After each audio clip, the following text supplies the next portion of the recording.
Chinese വിദേശകാര്യമന്ത്രി Wang Yi ഇന്ത്യയിലേക്ക് വരുന്നു. അതിനുശേഷം ഇപ്പോൾ കേൾക്കുന്ന വാർത്ത മോദി ചൈനയിലേക്ക് പോകുന്നു. മോദിയെ നേരിട്ട് ക്ഷണിച്ചിരിക്കുന്നു ഷീ ജിൻപിങ്.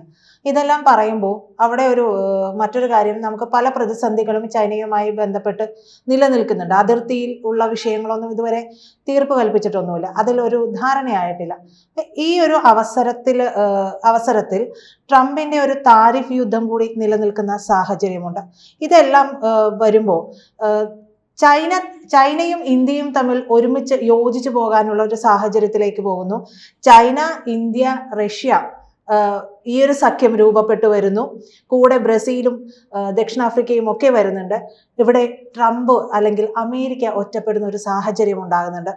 ട്രംപ് വിചാരിച്ചിരുന്നതല്ല ഈ ഒരു സഖ്യ രൂപീകരണം ഇത്ര പെട്ടെന്ന് ഉണ്ടാവുക എന്നുള്ളത്. ഇത് എങ്ങനെയായിരിക്കും അമേരിക്കയെ ബാധിക്കുക? അമേരിക്കയ്ക്ക് ഇതൊരു ക്ഷീണമല്ലേ, ഒരു നാണക്കേടായി മാറില്ലേ? നമ്മുടെ ഒരു ഗ്രോത്തും അതിലൂടെ ഉണ്ടാവുകയും ചെയ്യുന്നില്ലേ? അല്ല, അമേരിക്ക ലോകത്തിൻ്റെ പോലീസുകാരനാണ് എന്ന് പ്രഖ്യാപിച്ച് ലോകത്തെ എല്ലാ കാര്യങ്ങളും നിയന്ത്രിക്കാനായിട്ട് പരിശ്രമിക്കുകയും അങ്ങനെ ലോകം മുഴുവൻ തങ്ങളുടെ വിരൽത്തുമ്പിലാണ് എന്ന് അഹങ്കരിക്കുകയും ചെയ്തിരിക്കുകയാണ്. കുറേ കാലമായി തുടരുകയാണ്. കാരണം ഇതിക്ക് മുമ്പ് നിലനിന്നിരുന്നൊരു സാഹചര്യത്തിൽ നിന്ന് പുതിയ കാലം അമേരിക്കയ്ക്ക് അത്തരത്തിലുള്ള ഒരു ഔന്നിത്യം ഉണ്ടാക്കി കൊടുക്കും. മുൻപ് നമുക്കറിയാം, നമ്മളുടെ ലോകക്രമം എന്ന് പറയുന്നത് ബൈപ്പോളാർ വേൾഡ് എന്ന് വിശേഷിപ്പിക്കപ്പെട്ട ഒന്നായിരുന്നു.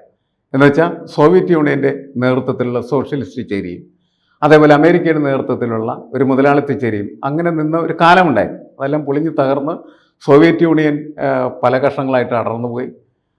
അങ്ങനെ എല്ലാം അമേരിക്കയുടെ കീഴിലായി. പക്ഷേ ഇപ്പോൾ അമേരിക്ക നടത്തിക്കൊണ്ടിരിക്കുന്ന ഒരു പ്രവൃത്തി എന്ന് പറയുന്നത് സാധാരണ ഭാഷയിൽ പറഞ്ഞാൽ ഭ്രാന്തൻ പ്രവൃത്തിയായിട്ടാണ് എല്ലാവരും കണക്കാക്കുന്നത്. കാരണം അമേരിക്ക ഇപ്പോൾ ഈ ചുങ്കയുദ്ധം എന്ന് പറഞ്ഞ് പുതിയ യുദ്ധമാണ്.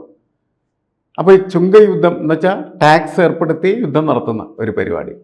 അതിലേക്ക് കടന്ന സമയത്ത് അത് അമേരിക്കയുടെ തന്നെ വ്യാപാരക്രമങ്ങളെ മുഴുവനും തകർത്ത് തരിപ്പണമാക്കിയിരിക്കും.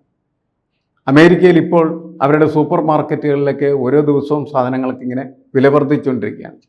കാരണം ഈ സൂപ്പർ മാർക്കറ്റിലേക്ക് വേണ്ട വിഭവങ്ങൾ ലോകത്ത് വിവിധ രാജ്യങ്ങളിൽ നിന്നാണ് അമേരിക്ക ഇറക്കുമതി ചെയ്യുന്നത്.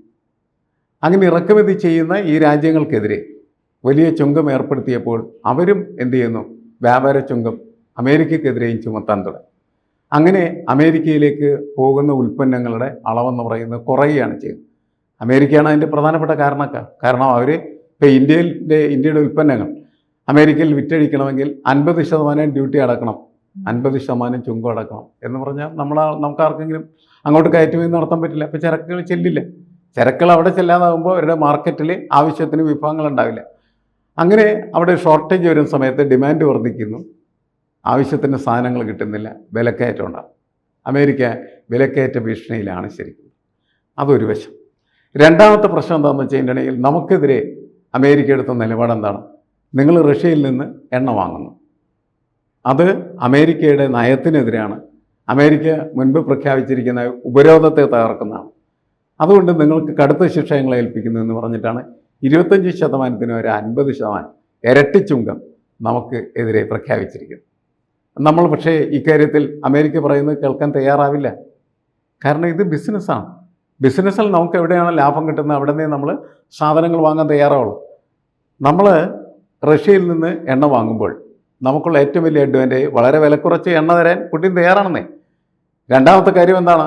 നിങ്ങൾ ഡോളർ തരണ്ട, ഇന്ത്യൻ റുപ്പി തന്നാൽ മതി എന്ന് പറയാൻ. അതോടുകൂടി ഈ വ്യാപാരം എന്ന് പറയുന്നത് ഇന്ത്യയും റഷ്യയും തമ്മിൽ മാത്രമുള്ള വ്യാപാരമല്ലാതാകും. റഷ്യ എല്ലാ സ്ഥലങ്ങളിൽ നിന്നും അതാത് രാജ്യങ്ങളുടെ കറൻസി അത് തന്നാൽ മതി, നിങ്ങൾക്ക് സാധനം തരാം എന്ന് പറഞ്ഞ് സാധനം കൊടുക്കുകയാണ് ചെയ്തത്.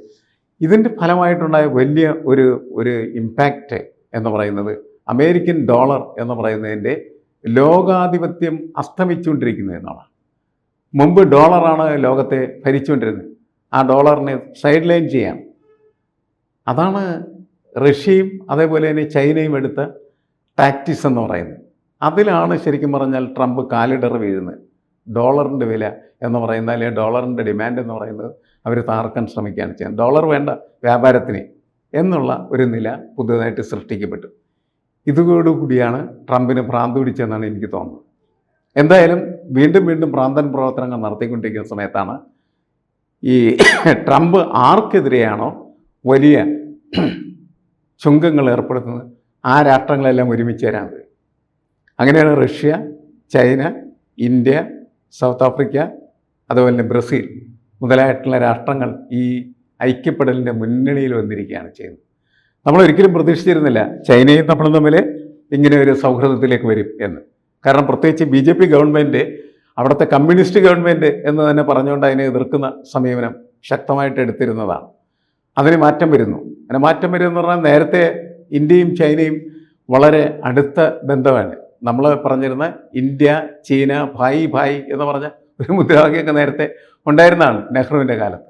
അന്നും ചൈന നമ്മളെ പലതരത്തിൽ ഉപദ്രവിച്ചിട്ടുണ്ടെന്നുള്ളതായിരുന്നു നമുക്കറിയാവുന്നതാണ്. അങ്ങനെയാണ് യുദ്ധമൊക്കെ ഉണ്ടാവണം. 1962 ഇന്ത്യ ചൈന യുദ്ധം വരുന്നതൊക്കെ അതിൻ്റെ ഭാഗമായിട്ടാണ്. വളരെ സൗഹൃദം ഉണ്ടായിരുന്ന പഞ്ചശീല തത്വങ്ങൾ എന്ന് പറഞ്ഞ് 5 തത്വങ്ങൾ ഇന്ത്യയും ചൈനയും ഒക്കെ നടപ്പിലാക്കിയിരുന്നതാണ്. അതൊക്കെ പൊളിച്ചിട്ടാണ് യുദ്ധം വരുന്നത്. പക്ഷേ അതിൻ്റെ ഒരു കാലത്തിൻ്റെ തുടർച്ചയുടെ ഫലമായിട്ട് നമ്മൾ കുറച്ചുകൂടി അകൽച്ച പുലർത്തുന്ന തരത്തിൽ മോദി സർക്കാരിൻ്റെ കാലത്ത് മാറി. വാജ്പേയി സർക്കാരിൻ്റെ കാലത്തൊക്കെ വീണ്ടും ചൈനയുമായിട്ട് അടുക്കാനുള്ള ശ്രമങ്ങളൊക്കെ ഉണ്ടായിരുന്നു. പക്ഷേ ഇപ്പോൾ വളരെ കടുത്ത എതിർപ്പിലേക്ക് മാറി നിൽക്കുന്നൊരു സമയമായിരുന്നു. പക്ഷേ ഈ 2 രാഷ്ട്രങ്ങൾ തമ്മിൽ യോജിക്കുകയാണ് ഈ പുതിയ കാലത്ത്. കാരണം പഴയ ചൈനയുടെ സ്വഭാവമല്ല പുതിയ ചൈന. പുതിയ ചൈന എന്ന് പറയുന്നത് ലോക സമ്പദ് വ്യവസ്ഥയെ പിടിയിലൊതുക്കുന്നതിന് വേണ്ടിയിട്ട് ഉള്ള യുദ്ധതന്ത്രങ്ങൾ ആവിഷ്കരിക്കുകയാണ്. ആയുധങ്ങളല്ല അവർ യുദ്ധത്തിന് വേണ്ടി ഉപയോഗിക്കാൻ തീരുമാനിച്ചു. ഉൽപ്പന്നങ്ങളാണ്. ഉൽപ്പന്നങ്ങൾ കൊണ്ട് ലോകത്തെ മുഴുവൻ കീഴടക്കുന്ന സ്വഭാവത്തിലേക്കാണ് അവർ കടന്നു വരുന്നത്.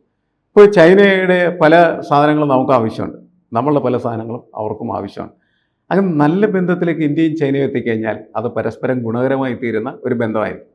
2, ലോകത്തെ ഏറ്റവും വലിയ കമ്പോളം എന്ന് പറയുന്നത് അമേരിക്കയുടെയും ചൈനയുടെയും അതേപോലെ തന്നെ ഇന്ത്യയുടെയുമാണ്. കാരണം ലോകത്തെ ഏറ്റവും കൂടുതൽ ജനസംഖ്യയുള്ളത് ഈ 2 രാഷ്ട്രങ്ങളിലാണ്.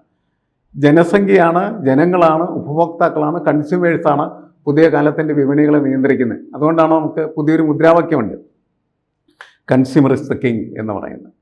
അപ്പോൾ ഉപഭോക്താവിനെ രാജാവാക്കുന്ന ഈ പ്രക്രിയ സ്വാഭാവികമായിട്ടും ഇന്ത്യക്കും അതേപോലെ തന്നെ ചൈനയ്ക്കും മേൽക്കൈ ഉണ്ടാകും. അതിനൊപ്പം വളരെയധികം റിസോഴ്സസ് ഉള്ള ഒരു രാഷ്ട്രമാണ് റഷ്യ. ആ റഷ്യയും കൂടി ചേർന്ന് കഴിഞ്ഞാൽ ലോകത്ത് ആ ശക്തിയെ, ആ അച്ചുതണ്ടിനെ തകർക്കാൻ ആർക്കും കഴിയില്ല എന്നുള്ളതാണ്. എന്നുവെച്ചാൽ മോദിയും അതേപോലെ തന്നെ പുടിനും പിന്നെ ഷി ജിൻപിങ്ങും ഒക്കെ ഒരുമിച്ച് ചേർന്ന് കഴിഞ്ഞാൽ പിന്നെ ഈ ലോകത്ത് മറ്റൊരു ശക്തിക്കും അതിനെ കീഴടക്കാനായിട്ട് പറ്റില്ല. അത്ര ശക്തമായ ഒരു എന്താണ് രാഷ്ട്രബന്ധമായിട്ടത് മാറിത്തീരാനുള്ള സാധ്യത.